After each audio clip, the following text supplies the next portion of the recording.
Hi friends, आज हूँ पवित्र मकर संक्रांति। आम से मकर चाउल बनवा ठीक अच्छे। मकर चाउल एक भोग प्रस्तुत करें।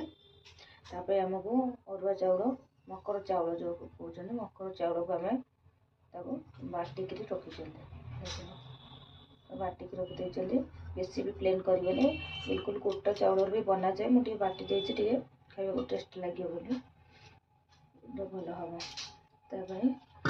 बन रखी नड़िया करा कि ड्राई फ्रूट्स कर रखी आप्पल कदली ऑरेंज गुड़ आ चीनी नहीं दही दही आ क्षीर सब मिक्स करके आम गोटे भोग प्रस्तुत करवा। प्रथम आम चाउल को बटा को देदेवा, देन आम सबतक मिक्स करदे।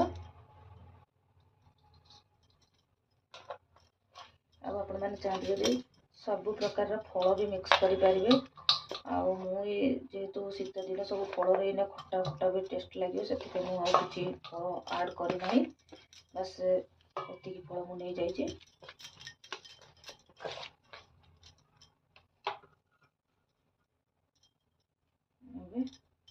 गुड़ आ चीनी को देदेवा।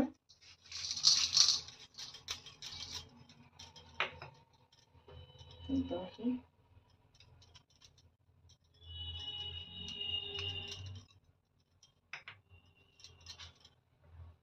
तापर क्षीर टे हल्का कर्पूर सब ऐड कले भोगटा भल हुए खाଇବା कर्पूर। आम तो मत पसंद नहीं तो से ऐड करनी तो आपण मैंने जब करने चाहती तो आप पकई पारे सब जिन ऐड करेंगे मिक्स करदे। भगवान पाखे पूजा लगे भोग लगेगा नहीं एमती आपण मैंने भी ट्राई करूँ घरे बहुत टेस्टी लगे।